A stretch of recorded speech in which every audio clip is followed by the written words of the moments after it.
Hi, if you're looking into RIT, one thing you'll definitely want to know all about is co-ops. What exactly is a co-op, you might be asking? Well, you've come to the right place.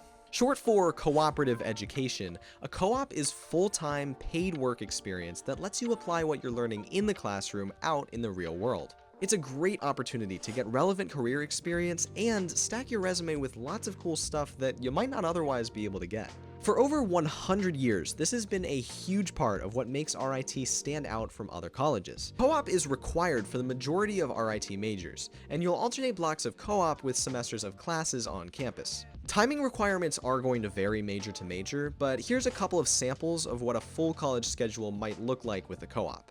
One thing to note is that some engineering and computing programs follow a 5-year program instead of the traditional 4 to allow for more time away on co-op. Departments typically require anywhere from 3 to 12 months of co-op experience, so it really depends on your major. So you're probably wondering what your potential major's co-op requirements are.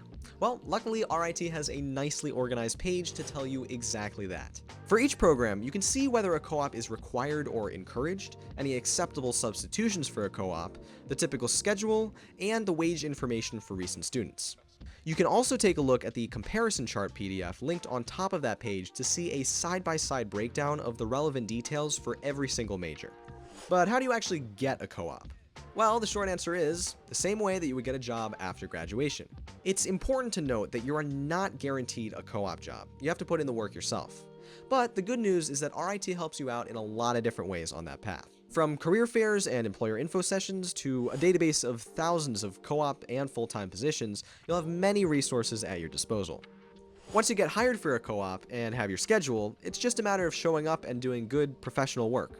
Also, tuition is not charged for semesters on co-op, which means financial aid is limited for those semesters. If you end up getting one in Rochester, it is an option to stay at on-campus housing, but if not, you're going to have to figure out your own living arrangements. And finally, after your co-op ends and a report from both you and your employer gets submitted and reviewed, you'll receive an S for satisfactory on your transcript, and you'll return to campus next semester for normal classes.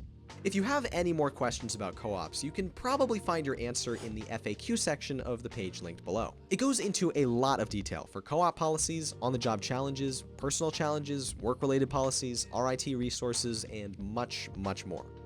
In conclusion, co-ops are a staple at RIT that provides students with some amazing opportunities. Not every major requires one, but pretty much all of them highly encourage it. And if you come here, you can expect to get some fantastic work experience tied directly to your area of study. Thanks for watching.